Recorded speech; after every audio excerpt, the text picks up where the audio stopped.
اب میں آپ کو ذرا اس جو انسانوں میں سے انسان دشمنی کا جن کا سب سے بڑا رول ہے، میں ان کی 2000 سالہ تاریخ کا آپ کے سامنے نقشہ رکھنا چاہتا ہوں۔ ان 1400 سال کا تو میں نے صرف 4 آپ کو پوائنٹس بتائے۔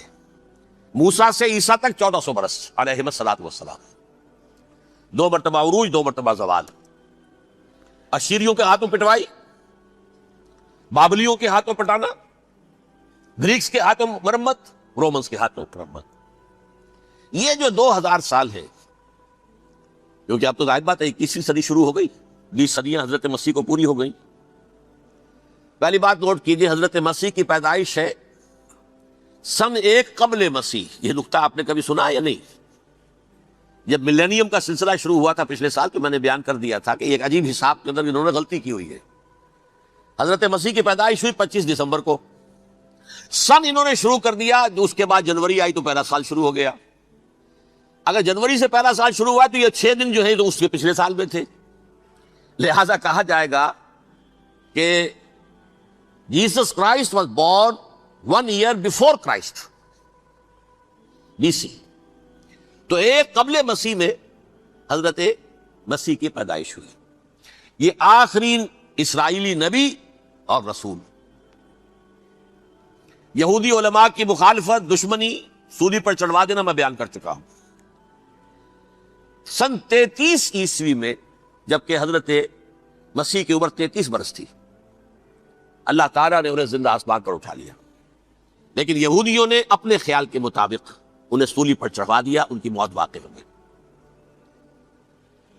اگرچہ اس کے بعد یہ اختلاف ہے ان میں، یہودی کہتے ہیں وہ سولی پر چڑھ گیا، ختم ہوا، مر گیا، عیسائی کہتے ہیں نہیں، انتقال ہوا ہے مسیح کا صلیب پر، لیکن پھر وہ دوبارہ زندہ ہو گئے ہیں۔ ان کی لاش ایک غار میں رکھ دی گئی تھی، وہاں ریزریکشن ہو گیا، ان کا باعث بعد الموت وہی ہو گیا، اور پھر انہیں اللہ نے زندہ آسمان پر اٹھا لیا۔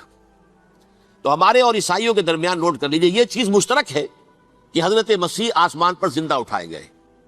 فرق کیا ہے؟ وہ سمجھتے ہیں کہ سولی دیے گئے، سولی پر مرے، پھر زندہ ہوئے، پھر گئے۔ ہم سمجھتے ہیں کہ نہیں، وما صلبوہ وما قتلوہ، انہوں نے نہ صلیب دے سکے انہیں اور نہ انہیں قتل کر سکے، بل رفع اللہ الیہ، اللہ نے اٹھا لیا۔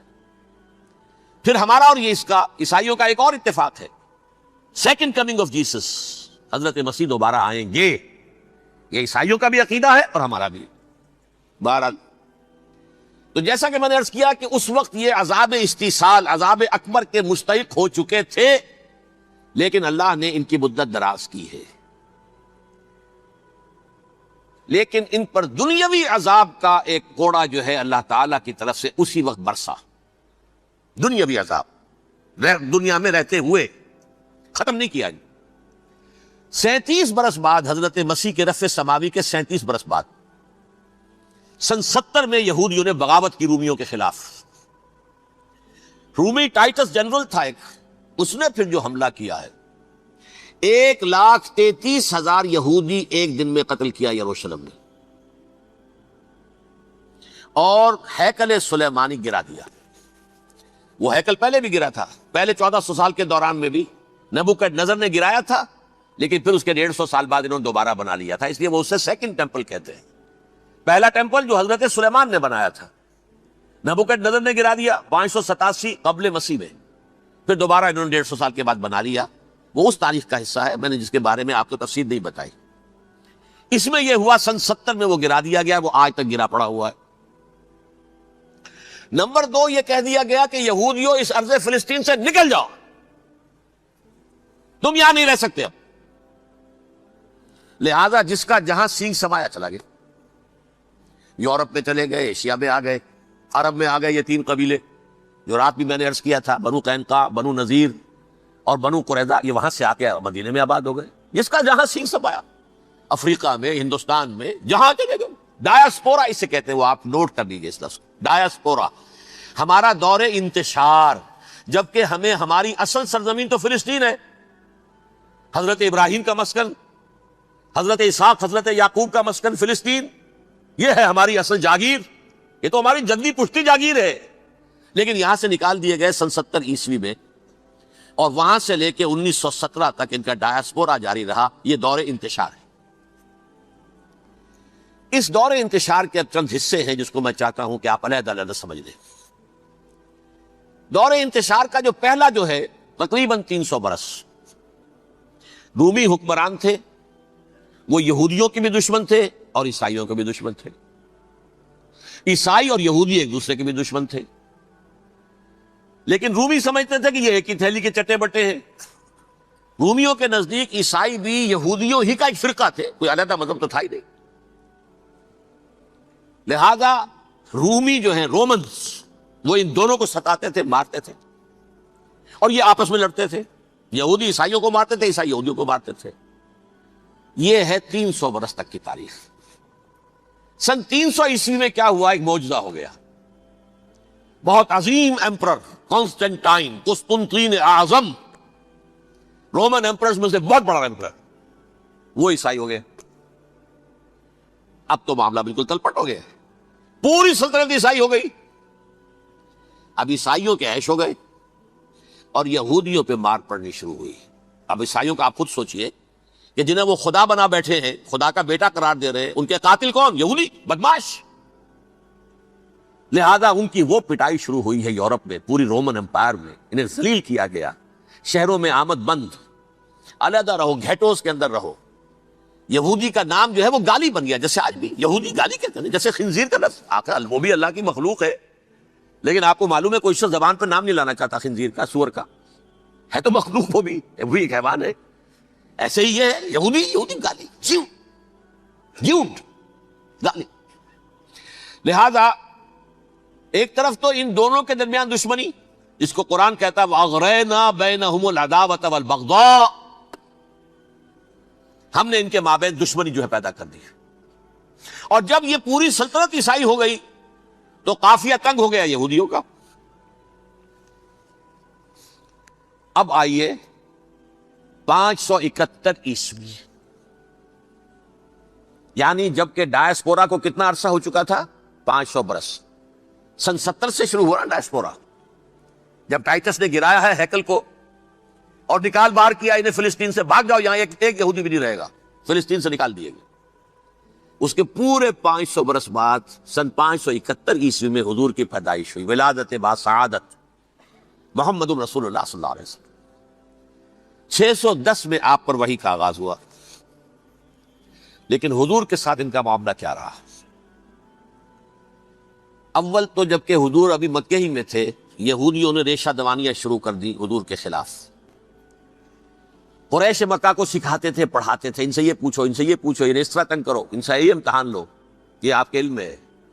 سورہ بنی اسرائیل میں، سورہ کہف میں وہ سوالات، جو امتحانی سوالات آئے تھے، ذوالقرنین کون تھا، اصحاب کہف کون تھے، تم رسول بنے پھرتے ہو تو بتاؤ، اور یہ روح کی حقیقت کیا بتاؤ.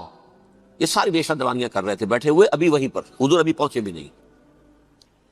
ہجرت فرما کر حضور تشریف لے آئے تو حضور نے، جسے ماسٹر سٹروک کہا جائے گا، یعنی اسٹیٹس مین شپ کا ماسٹر سٹروک، آپ نے مدینے میں آتے یہودیوں کے ساتھ پیکٹ کر لیا، جوائنٹ ڈیفنس پیکٹ آف مدینہ، کہ اگر مکے والے ہم پر حملہ کریں گے تو ہم مل جل کر ایک قوم کی حیثیت سے مقابلہ کریں گے.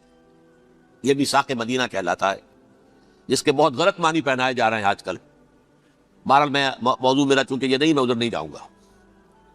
لیکن ہوا کیا؟ ہر مرتبہ یہ خیانت کے مرتکب ہوئے، ان نے جو عہد کیے تھے ان سے پھرے، اندر ہی اندر سازش، ریشہ دوانی، حضور کی بدترین دشمنی. سورہ نساء کی آیت نمبر 12 میں، 14 میں، 13 میں فرمایا ہے لا تزال تطلع علی خائنۃ منہم، اے نبی ہمیشہ آپ کے علم میں ان کی طرف سے خیانتیں، بددیانتیاں آتی رہیں گی.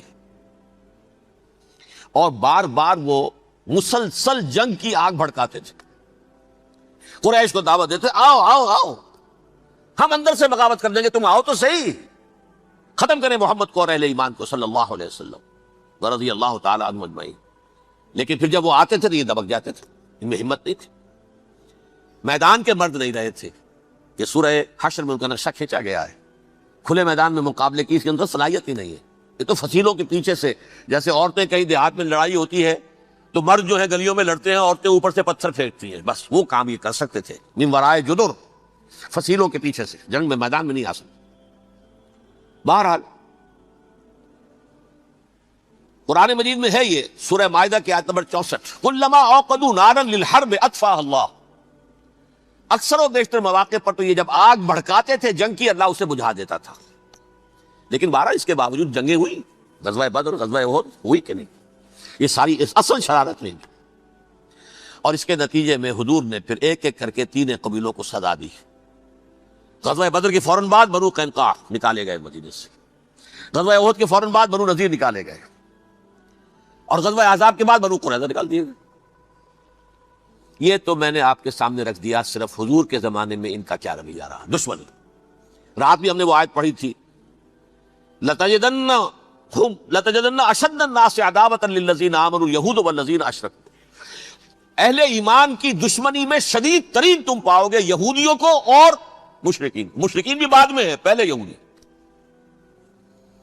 حضور کے بعد کیا ہوا اب یہ نوٹ کیجئے، یہ ان کی تاریخ کا دوسرا دور. حضرت عمر رضی اللہ تعالیٰ عنہ قائد خلافت ہے.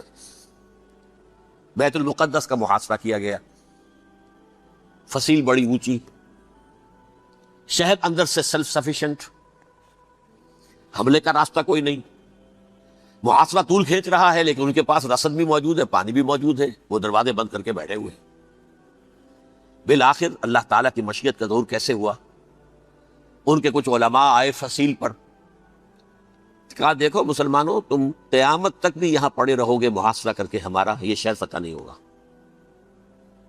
ہاں ایک درویش بادشاہ کے ہاتھوں یہ شہر فتح ہونا ہے، لیکن تمہارے اندر ہمیں وہ نظر نہیں آ رہا. ابو عبیدہ بن الجراح رضی اللہ تعالی عنہ، امین هذه الامہ، ان کا فوراً ذہن گیا وہ درویش بادشاہ مدینے میں بیٹھا ہوا ہے، عمر رضی اللہ تعالی. اب ایک اور عمر بھی ہے جو قندار میں بیٹھا ہے. نقشہ وہی ہے، سادگی کی حد تک نقشہ وہی، بالکل وہی، اپنی آنکھوں سے دیکھا وہی سادگی. عمر اول عمر ثانی تھے عمر بن عبد العزیز. اب ایک اللہ کے فضل سے اللہ تعالیٰ ایدہ اللہ بنصرتہ، اللہ تعالیٰ ان کی نصرت فرمائے، دشمنوں کو ان کے مقابلے میں نیست و نابود کرے. انہوں نے ریکویسٹ بھیج دی کہ حضور تشریف لائیے، یہ شہر فتح ہو جائے گا. وہ ہے سفر تاریخی، اتنا طویل سفر، تقریباً 700 میل، ایک اونٹ، ایک خادم، ایک منزل پہ امیر المومنین اوپر بیٹھے، خادم آگے چل رہا ہے، اگلی منزل پہ خادم اوپر بیٹھا ہے، امیر المومنین آگے جا رہے ہیں. اور جب پہنچے ہیں تو وہ باری تھی خادم کی. انہوں نے ہاتھ جوڑ دیا، حضور خدا کے لیے تم کیا کہیں گے لوگ، وہ میرا برا حال کر دیں گے، تمہیں شرم نہیں آئی؟ امیر المومنین پیدل آگے چل رہے، نکیل پکڑ کر، اور تم بیٹھے ہو اوپر براجمان ہو. حضرت عمر فرمایا دورو دورک، نہیں باری تمہاری ہے، بیٹھ. اس حال میں پہنچے ہیں. اور پھر یہ کہ ابو عبیدہ بن الجراح آئے ہیں، استقبال کیا ہے تو دیکھا ہے اس حال میں چلے آ رہے ہیں. عمر نکیل پکڑے ہوئے چلے آ رہے ہیں، اور کہتے ہیں کہ کہیں کیچڑ ویچڑ تھا، جوتے خراب ہو گئے تھے، وہ بھی اتار کے ہاتھ میں پکڑے ہوئے، کپڑے تو تھے ہی پھٹے ہوئے. انہوں نے کہا کہ حضرت ابو عبیدہ نے، دیکھیے یہ بڑا متمدن ملک ہے، بڑا مہذب علاقہ ہے، یہ آپ ذرا کھلیے اپنا دوست فرما لے، تب جا کے پیش ہم آپ کو کریں گے. آپ نے فرمایا نحن قوم اعزنا اللہ بالاسلام، ہم وہ قوم ہیں جنہیں اللہ نے عزت دی ہے اسلام کے ذریعے سے، کپڑوں کے ذریعے سے نہیں، دولت کے ذریعے سے نہیں.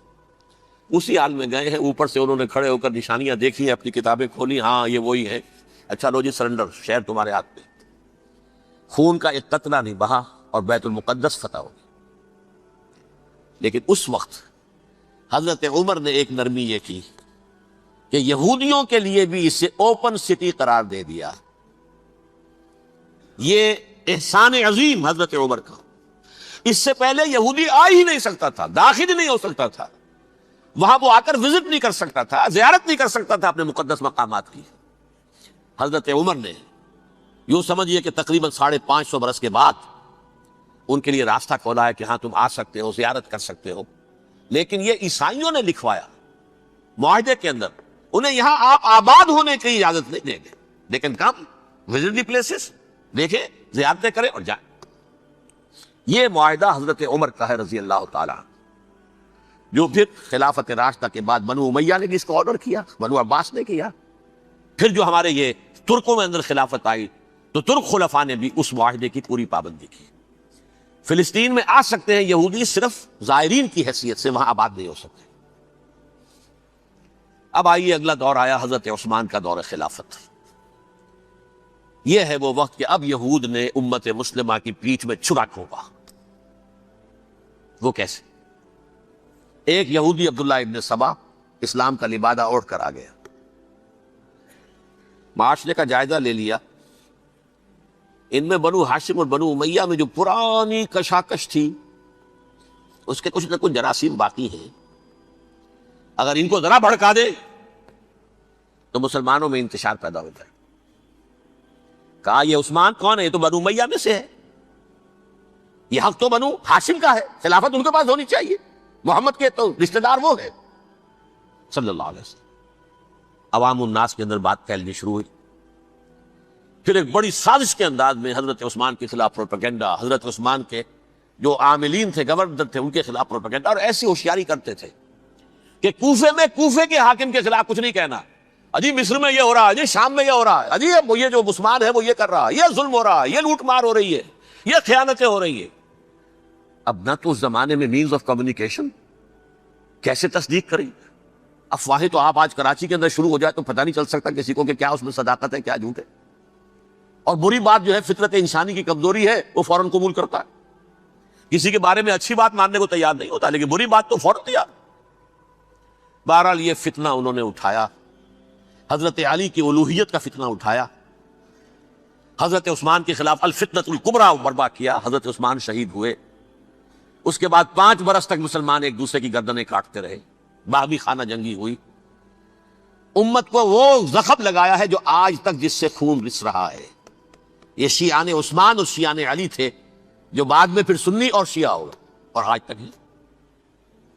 فتنہ کس نے جگایا؟ ایک عبداللہ ابن سبا یہودی اور اس کے کارندے، شیطان کا ایجنٹ، اور انسانوں میں سے بھی اس کے جو بھی حواریین تھے اور شیطانوں کے اندر سے بھی تھے، انہوں نے بھی اس آگ کو بھڑکایا۔ یہ آپ سوچ لیجئے کہ یہ کس نے وہ زخم لگایا؟ یہودی۔ اگلا دور آیا، خلافت راشدہ ختم ہوئی، بنو امیہ کا بھی دور کافی گزر گیا۔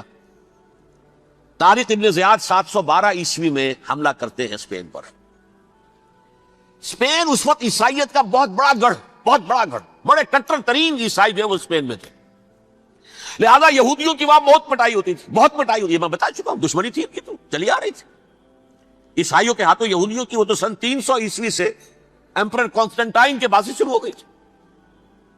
اس حوالے سے یہودیوں نے اس وقت چالاکی یہ برتی، کچھ راستے واسطے بتائے، کچھ مدد کی طارق ابن زیاد کی۔ طارق ابن زیاد نے انہیں اپنا محسن سمجھا، ہسپانیہ فتح ہو گیا تو یہودی چونکہ محسنین کی فہرست میں آ چکے تھے، انہیں بہت اقتدار نصیب، بڑی سپورٹ مسلمانوں نے دی۔ ان کے بڑے بڑے علماء جو ہیں اسی دور کے اندر پیدا ہوئے، بڑے بڑے تھنکرز ان کے اسی دور میں پیدا ہوئے۔ بن گوریون جو کہ ایک وزیر اعظم تھا اسرائیل کا، اس نے یہ لکھا ہے اپنی کتاب میں، Muslim Spain was the golden era of our diaspora. وہ ڈائسپورا جو 70 عیسوی سے شروع ہوا تھا اور 1917 عیسوی تک جاری رہا ہے، اس میں سے گولڈن ایرا ہمارا جو تھا وہ مسلم اسپین تھا، ہسپانیہ میں بیٹھ کر ہم نے عیش کیے۔ لیکن وہاں سے انہوں نے اور جو کچھ کیا، یہ تو داستان کے تو بہت سے گوشے ہیں، لیکن میں جس اسٹریٹ لائن میں چل رہا ہوں اس کے اعتبار سے ایک بات سمجھ لیجئے، وہاں بیٹھ کر انہوں نے اب عیسائیت کی پیٹھ میں چھرا گھونپا، پروٹیسٹنٹ مذہب پیدا کیا، تقسیم کر دیا، جیسے شیعہ سنی کی تقسیم، عبداللہ ابن سبا، رومن کیتھولک اور پروٹیسٹنٹ کی تقسیم، یہودی علماء۔ ہوتا کیا تھا؟ ہسپانیہ کی یونیورسٹیاں ہیں، کارڈووا میں ہے، ٹولیڈو میں ہے، گریناڈا میں ہے، غرناطہ، قرطبہ، تولیتلا، اور وہاں آتے تھے لوگ، فرانس سے چلے آ رہے ہیں نوجوان پڑھنے کے لیے، جرمنی سے چلے آ رہے ہیں، اٹلی سے چلے آ رہے ہیں، 3 ہی ملک قریب ترین پڑھتے ہیں سینٹرل جو یورپ کے ہیں۔ یہاں پر جو ہے وہ اسلام جو نور پھیلا رہا تھا اس سے بھی مستفیض ہوئے، جہالت کے جو ہے پردے ان کے وہ چھٹے، اس کے ساتھ ہی وہ یہودی وہاں ان کے اندر جو جراثیم داخل کر رہے تھے وہ اس عیسائیت کے خلاف بغاوت تھی، جو اس وقت دنیا میں عیسائیت اس وقت تھی، پوپ کا راج تھا دنیا میں اس وقت۔ یورپ میں جو عیسائیت تھی اس میں ایک طرف بادشاہ تھے، لیکن بادشاہوں کی حیثیت وہاں پر یوں سمجھ لیجئے کٹ پتلیوں کی تھی، اصل قوت پوپ کے ہاتھ میں تھی۔ اور پوپ کو انہوں نے جیسے قرآن نے کہا اتخذوا احبارهم ورهبانهم اربابا من دون اللہ، چونکہ سینٹ پال نے شریعت موسوی ساقط کر دی تھی تو اب شریعت تھی ہی نہیں، پوپ کو اختیار تھا جس چیز کو چاہے حلال قرار دے دے، جس چیز کو چاہے حرام قرار دے دے۔ اتخذوا احبارهم ورهبانهم اربابا من دون اللہ۔ انہوں نے کہا صاحب یہ پوپ کس بلا کا نام ہے، یہ بھی انسان ہے۔ بات تو ٹھیک تھی نا، اصل حیثیت تو کتاب کی ہونی چاہیے، ڈیوائن بک، دی ریویلڈ اسکرپچر۔ لہذا اور یہ کتاب ہر شخص پڑھ سکتا ہے، کوئی پوپ کے باپ کو جو ہے کوئی اس کے لیے پروپرائٹری رائٹس تو نہیں ہے کہ صرف پوپ پڑھ سکتا ہے یا پادری پڑھ سکتے ہیں، ہم بھی پڑھ سکتے ہیں، ہم بھی سمجھ سکتے ہیں۔ یہ باتیں تھی کہ جن کو بڑھا چڑھا کر بیان کر کے اور پوپ کا اقتدار ختم کرا دیا اور توجہ مرکوز کر دی بائبل کی طرف۔ اب بائبل میں بڑا حصہ تو اولڈ ٹیسٹامنٹ کا ہے۔ نتیجہ کیا ہوا؟ یہود کی عظمت پروٹیسٹنٹس کے نزدیک مسلم ہو گئی۔ اصل قوم تو یہ ہے، وہ دشمنی بدلی کہ نہیں بدلی؟ موسیٰ کے امتی یہ ہے، تورات موسیٰ کو دی گئی، ابراہیم کی نسل یہ ہے۔ لہذا وہ جو دشمنی تھی، جو عداوت تھی کہ ہمارے خدا کو سولی چڑھانے والے ہیں یہ بدماش، اس کا ازالہ ہوا اس پروٹیسٹنٹ مذہب کے نتیجے میں۔ یہ میں اب آپ کو بتاتا ہوں کہ ایک نتیجہ وہ نکلا ہے جسے برٹرینڈ رسل نے بیان کیا ہے، یہ اس کی کتاب ہے ان پریز آف آئیڈلنس، صفحہ 108۔ وہ لکھتا ہے دی Christians retaining the Judaic belief in a special revelation added to it the Roman desire for worldwide domination and the Greek taste for metaphysical subtleties. The combination produced the most fiercely persecuting religion that the world has yet known. یہ تین چیزیں آ کر عیسائیت میں مل گئی۔ ایک تو جو اولڈ ٹیسٹمنٹ جو ہے وہ ان کے ہاتھ میں آ گئی، اور اس کے میں کچھ آپ کو بتا دیتا ہوں کہ اولڈ ٹیسٹمنٹ کی تعلیمات، کیونکہ یہ اولڈ ٹیسٹمنٹ جو ہے یہ محرف تھی، اصل تورات تو گم ہو گئی تھی 587 قبل مسیح میں، جب پہلی مرتبہ ہیکل جو ہے تباہ ہوا ہے اس وقت ختم ہو گئی تھی۔ اس کے کوئی 150 سال کے بعد انہوں نے یادداشتوں سے مرتب کر کے لکھی ہے، اب اس میں ان کے اپنے خیالات، اپنے امانی، اپنی توجیحات وہ شامل ہو گئی۔ لہذا میں اب آپ کو حوالے دیتا ہوں اس کتاب کے اندر مظالم کی جو تعلیم دی گئی ہے۔ اہل کتاب نے اپنے مظالم قتل عام کے جواز کے لیے تورات میں تبدیلیاں کی اور پیغمبروں پر دہشت ناکی اور بدترین حرام کاری کے الزامات لگائے۔ سنیے، پہلا حوالہ ہے یہ گنتی باب 31 آیات 17-18۔ اس لیے ان بچوں میں جتنے لڑکے ہیں سب کو مار ڈالو، اور جتنی عورتیں مرد کا منہ دیکھ چکی ہیں ان کو بھی قتل کر ڈالو، لیکن ان لڑکیوں کو جو مرد سے واقف نہیں اور اچھوتی ہیں اپنے لیے زندہ رکھو۔ یہ کسی اللہ کی کتاب کا یہ جملہ ہو سکتا ہے؟ کسی ریویل بک کا؟ اور سنیے، یہ ہے استثناء ڈیٹرانومی باب 20 آیت 16-18۔ پر ان قوموں کے شہروں میں جن کو خداوند تیرا خدا میراث کے طور پر تجھ کو دیتا ہے، کسی ذی نفس کو جیتا نہ بچا رکھنا، جیسا خداوند تیرے خدا نے تجھ کو حکم دیا بالکل نیست کر دینا۔ مرد، عورتیں، بچے، بوڑھے سب ختم۔ یہ کتاب مقدس ہے۔ اور سنیے، سموئیل باب 27 آیت نمبر 9۔ اور داؤد نے اس سرزمین کو تباہ کر ڈالا اور عورت مرد کسی کو جیتا نہ چھوڑا۔ نمبر 4، ان سب آباد شہروں کو ماں، عورتوں اور بچوں کے بالکل نابود کر ڈالا۔ کتاب استثناء باب 3 آیت 6۔ یہ ہے جو کہہ رہا برٹرینڈ رسل، کرسچینٹی میں آ کر اب یہ تین چیزیں شامل ہو گئی۔ ایک تو یہ باربیرین، یہ تعلیم جو ہے، اور یہ مذہب کے نام پہ تعلیم، یہ کتاب مقدس کی تعلیم۔ نمبر 2، رومنز کے اندر جو ایک تمنا تھی ورلڈ ڈومینیشن کی، وہ عیسائیت کے اندر آ گئی، جیسے کہ پوری رومن امپائر جو ہے عیسائی ہو گئی، تو اسے وراثت کے اندر ورلڈ ڈومینیشن کی جو ایک تمنا تھی وہ مل گئی۔ اور پھر یہ کہ انہوں نے جو توہمات تھے یونانیوں کے، ان کو بھی اپنے ہاں مختلف شکلوں کے اندر جمع کر لیا۔ ان تین چیزوں کا the combination produced the most fiercely persecuting religion that the world has yet known۔ اس کے نتیجے میں دنیا میں تاریخ انسانیت کے اندر جو بدترین خوخار ترین مذہب ہو سکتا ہے وہ شکل عیسائیت نے اختیار کی ہے۔ اور اس کا مظہر عتم کیا تھا نوٹ کیجئے، صلیبی جنگیں، ایک بات ٹائم ٹیبل کے اعتبار سے نوٹ کر لیجئے گا، فرسٹ ملینیم ختم ہوا، سیکنڈ شروع ہوا. ان کے 1000 سال ختم ہوئے تو 11ویں صدی میں سیکنڈ ملینیم شروع ہوا، تو پہلی صلیبی جنگیں ہوئی، لاکھوں مسلمان قتل کیے. صرف یروشلم کے اندر اتنا خون بہایا ہے کہ خود ان کے ہسٹورینز لکھتے ہیں کہ جب ان صلیبیوں نے جب گھوڑوں کے ساتھ وہ چل رہے تھے گلیوں میں تو ان کے گھوڑوں کے گھٹنوں تک خون کی ندی بہ رہی تھی. جہاں سے گزرے ختم کرتے چلے گئے، آبادیاں کی آبادیاں ختم کر دی. اگرچہ اس کروسیڈ میں گیہوں کے ساتھ گھن بھی پیسا، یہودی بھی بہت مارے گئے.